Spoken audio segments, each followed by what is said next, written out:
I'm so happy and honored and so blitzed out because I just had a great massage by this magic of God person, Micah Miller, and I've had massages probably. I'm really bad. I'm a massage whore, I guess you'd say. Like once a week, whenever I can, whenever I'm traveling twice, I make sure in my contract that I have massage body work because I believe that body work for me, it grounds me and it centers me. So I find it very important. And I've met many massage therapists throughout my time. And Micah, I would say, is probably the best in the world and I've been around the world and the galaxies.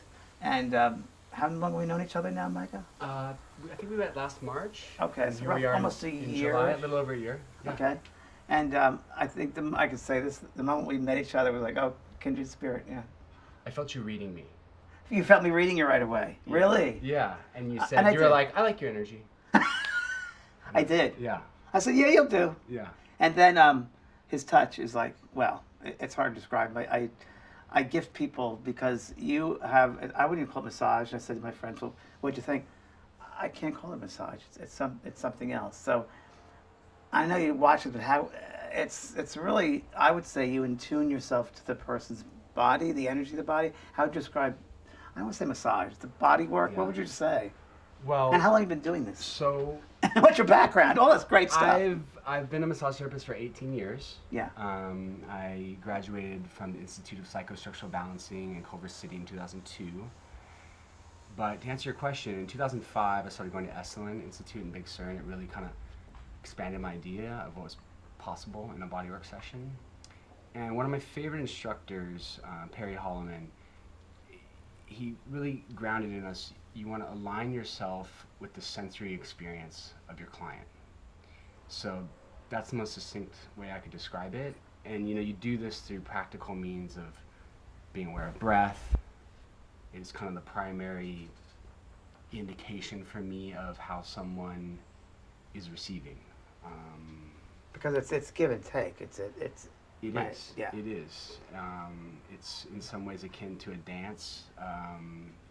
I like to sometimes describe it like painting or music. As painter, you learn certain brush strokes. Musicians learn chords. And so for a lot of time, I was just playing chords. And then there was other times when I was maybe playing other people's songs. Yeah, yeah. And somewhere along the line, I learned to write my own songs. And I know for those who want to know what this is about, it's not like a regular massage. You really, I feel, attune yourself right away to my energy, and I feel like a oneness, you definitely feel like one. And I don't know if you have this with all your clients. You probably don't. Some clients are easier than others. Sure. Like yeah. the other day, we talked about no obstructions. I have no obstructions with you. It's like just go for it, and it's like you're the captain, and I'm like ready for the voyage, and we like. I'm sort of a merman, and you like to surf, but it's like going in the ocean. It's the depths, and it's a dance. Right. It's definitely a dance. Well, I'm sure in your series you'll touch on psychosomatic practices, right? Yeah. So I'm practicing yoga, I surf, I dance, and all these come into the session. And then, of course, you as the receiver, your biggest role is just to be passive. Right. Which is actually a challenge. For a lot of people. But it actually makes to receive. Exactly, because people are so keen on, this society. We have to be so... And control, too. Can't surrender. Right, so a lot of times teachers are often challenging people to work with. Yeah. Because they have to be, I find, in control of so many people that it's hard for them to just let go. Yeah. So yeah. I appreciate the work you do with yourself. Oh, I love it because it gives me an opportunity to let go, and I love to let go because, when you're working and teaching, you are in charge of a lot of things going on, and it really gives me. I want to be present for that moment, and I love to feel like everybody safe and secure.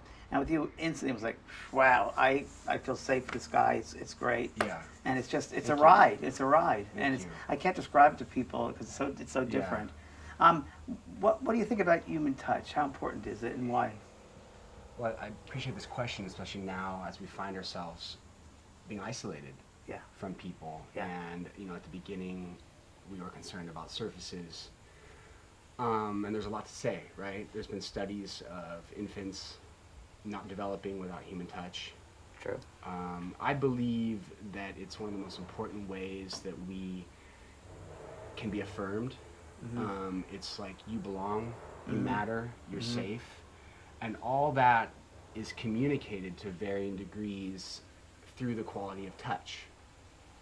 You know, and especially as men, you know, we're grown up and, you know, we're given permission to wrestle, I know. right? But we're not always given permission to embrace each other To hug, to in touch. a loving way. There's a lot of kind of charge around these things, you know, here in the West, and it's really a shame because I think we're really missing out. Pretty weird, I think.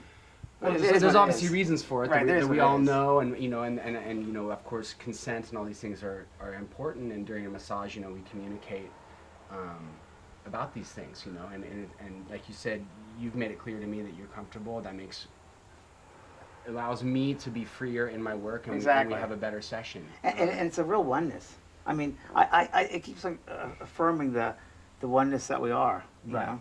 That's I feel like a unit. You know. Yeah, and you know, And a lot of massage therapists, you don't get that. It's like, okay, do the work, but yeah, and I mean, we can, you know, I know. we can talk about, you know, physics and the energy and, you know, how we're just this What- table, it's all one, this world, you know, Yeah. and we find ourselves drawn to each other at this moment in time. And What do you think about kindred souls? kindred souls, can you extrapolate a little bit more on that? Can you? What do you think about what's like? You meet somebody on the table, Right. and you immediately have a connection. Well, I think that our histories, you know, you've been to these sacred places and you've spent your time and energy getting right with yourself, Yeah. right? Identifying your family history, identifying the kind of relationships that you want to have, right? I mean, even things, again, I hate to hark on it, but the masking and everything, I'm totally pro-mask, but the process of being with somebody and relating, you know, you're modulating your voice, you're being aware of the person's facial expressions.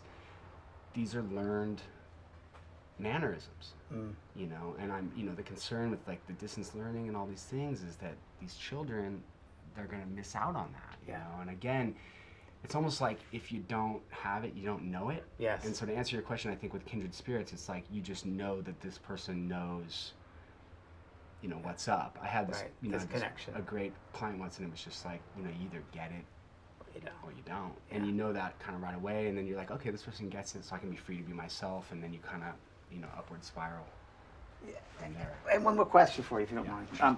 because it keeps on popping into my head and Yeah. these things. So, you have many people you meet all the time, which is great. And what do you find? So, people teach you, and you learn, right? Mhm, So mhm. both. Oh yeah. What has been some of your greatest teaching that you've received from a client in a session? Yeah, let's just say? that's And not even speaking, just through touch, maybe, or awareness. That's a good question. I try. I think, you know, I don't know if it was Ram Dass who said, you know, the quieter you are, the more you can hear. I had a colleague and a friend, you know, she said, my touch demands silence. And I think in this world of constant information, the process of being quiet is valuable. And of course I'm speaking about it now, but Did you learn that in a session? I've learned it over time. Okay. And I'm so grateful to be able to do this work because But what is one of the greatest teachings you've learned from someone on your table that, or did you not realize I at the think time? I just learned, you know, right now what's coming up for me is I just learn how to meet people where they're at, Oh, that's great. you know, and everybody, I don't know what's going on in people's lives. Right. I know that my role is to go in and provide my service. And so I've learned to narrow it down to the essentials. You know? And let me interrupt you Yeah. because it just brings Yeah. more up. I know Yeah, we yeah, talk on yeah, this all the yeah, time.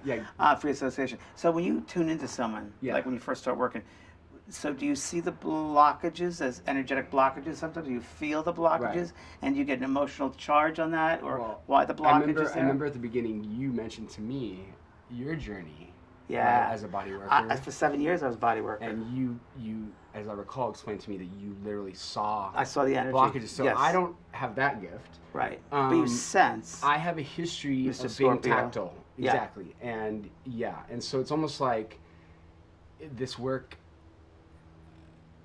it's comes pretty easy to me, Right. which I've learned Natural. doesn't take any value away from it. And like I also mentioned, I do have my practices, right? And I'm aligned all the time. So yeah, I work from a structural place. So I can see people, I can see in their body how their posture is away from what I would call like an ideal homeostasis kind of place. Mm-hmm. And you know, and there's again these patterns show up in our modern society where people are on their computers a lot. You know, they're driving in their car a lot. You know, young mothers are holding their children. So what we see a lot is what's called like an upper cross, and I don't want to get too technical with things, but people essentially their shoulders are rounded forward, their heart is closed. Yes. Right. So they have tension through their, you know, their neck and their mid back. And essentially, I work from that place. I try and literally to open people's hearts up, Yeah. and you feel that when I work underneath you. Yeah. And these things. So I'm generally coming from that place, and people have their lives, you know, in the month between we see each other, the 2 weeks between we see each other, and I just try and bring them back to that place of having their heart open and being, you know, feeling safe to do so. Yeah. Supported, and to, you know, give them that. So one of the first great massages I got was a hard part of my life. Like I wasn't feeling that great about myself, and this person, she wasn't technically gifted or anything, but she just held space in such a way for me. And I got off the table, and I just felt like the most glorious creature ever. And I just thought, like, wow, what a gift! Like if I could give this to people.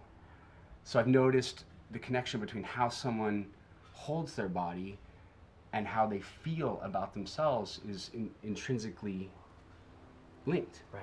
Does that make sense? Yeah. Yeah. Without a doubt. 100%. And you know, so I try and support my clients in, hey, in the time when you're away from me, be aware of when you're going into this place, right? And you know, I teach people things with their posture, and I work on it myself. Sure. And when I started this work, I identified all these patterns in myself, and I was like, oh, maybe that's why you're so scared of things. Like, and you know, and the process of opening up, things get a little easier. You just have to feel a little more confident. You do heart work. That's what I say. I do. He does heart work. It's pretty incredible. Thank you. You're welcome. Continue. Good to see you. I'm going to go blitz out now.